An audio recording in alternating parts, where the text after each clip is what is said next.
सादिया, जब हम बात कर रहे थे कि किस तरीके से इस बार ये जश्न आज़ादी डिफरेंट है, किस तरीके से इस बार ज़्यादा जुबिलेंट तरीके से इसको रिफ्रेश्ड है खुशी, जो कुर्बानियाँ हमारे आबा और अजदाद ने दी हैं उसकी खुशियों की हमने रिफ्रेश किया है। और उसकी वजह ये है कि आज़ादी का एक दफ़ा फिर से हमें अंदाज़ा हुआ है कि वो हमारे लिए वो तमाम। और जो आप बात कर रही थी, वैसे तो हम दुआ करते हैं कि हमारी नस्लें क्या इस दुनिया की कोई भी नस्ल जंग ना देखे, लेकिन अगर मुसल्लत की जाए एक अमन पसंद कौम पे तो उसका जवाब फिर जैसे दिया जाता है पूरी दुनिया उसकी मुतरफ हो चुकी है। तो पाकिस्तान को दुश्मन के सामने एक अजीम फतह मिली, भारत को ये घमंड था मगर हमने इसका गुरूर मट्टी में मिला दिया। वज़ीर आज़म शहबाज शरीफ ने यौम आज़ादी और मार्का हक में फतह पर तकरीब से ये खिताब किया। उन्होंने कहा कि दुश्मन की जहरियत के सामने फील्ड मार्शल समेत दीगर बहादुर और काबिल अस्करी सालार खड़े थे। वाज़े हो गया कि हम दुश्मन को भरपूर जवाब देने की सलाहियत रखते हैं। तो मुल्क भर में जश्न का समा है और इस मौके पे ये जश्न इस बार इसलिए भी बहुत ही ज़्यादा मुख्तलिफ और ख़ूबसूरत है कि इस बार हमने जो किया है पूरी दुनिया उसकी मुतरफ है। तो इसी सब पे हम बात करते हैं। हमारे साथ मौजूद हैं दिफाई तज़किया ब्रिगेडियर रिटायर्ड मसूद खान साहब। मसूद साहब अस्सलाम वालेकुम, सुबह खैर, आपको यौम आज़ादी बहुत बहुत मुबारक हो sir. Congratulations not only on completing the 78 years, लेकिन अगले 78 और उससे भी आगे अगले 78 सालों में आने वाले जितने भी साल हैं उसमें हमने ये अब साबित कर दिया है कि कोई भी मैली आँख से, और कोई भी मैली आँख से देखेगा तो हम अपनी आज़ादी का दिफा करना भरपूर तरीके से जानते हैं।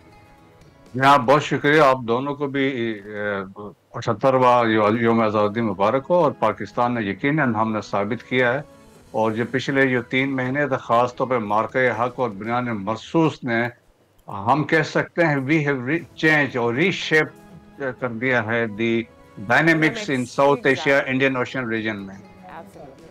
एब्सोल्युटली। अच्छा ब्रिगेडियर साहब, हमें ऑब्वियसली ये खुशी हो रही है, सबको इस बात की खुशी महसूस हो रही है कि जिस तरह से आज का यौम आज़ादी हमें डिफरेंट फील हो रहा है, और उसकी वजह ऑब्वियसली बुनियाद मरसूस है, मार्का हक है।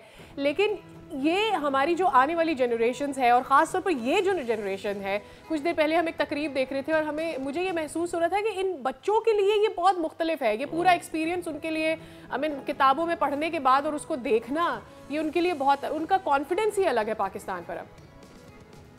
आप बिल्कुल सही कह रही हैं, और मैं ये बताना ज़रूर चाहूँगा, कल आई अटेंडेड ये जो इस्लामाबाद में इवेंट हुआ, और वहाँ पे जो जोश और वलवला मैंने देखा है, इट वाज अनबिलीवेबल किस्म का था। जिस तरह लोगों में जज्बा था, जिस तरह पाकिस्तान जिंदाबाद, पाकिस्तान आर्म फोर्सेस जिंदाबाद के नारे लग रहे थे, और स्पेशली जब ट्रुप्स मार्च इन हुए हैं, आपके F-16 ने वहाँ से ऊपर से उड़े हैं, तो इट वाज समथिंग यूनिक और अमेजिंग था। सो वो जो इस मार्के हक ने और बुनियाद मरसूस ने यंगस्टर्स को एक उनको रियलाइजेशन दी है पाकिस्तान की इम्पोर्टेंस क्या है, और पाकिस्तान के लिए हमारे असलाफ ने, आबा व अजदाद ने कितनी कुर्बानियाँ दी हैं। ख़ास तौर पर बाबाए कौम ने या तहरीक आज़ादी के वो तमाम लीडर्स थे जिनकी अनथक मेहनत से उन्होंने कौम को मुत्तहिद किया एंड सब्सिक्वेंटली पाकिस्तान हासिल किया।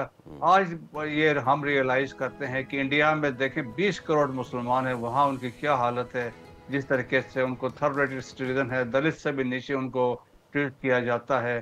तो हमें तो अल्लाह का शुक्र अदा करना चाहिए कि आज़ाद मुल्क में हमने अपनी आँख खोली है, तो यहाँ पे तमाम फैसिलिटीज आपको मिल रही है।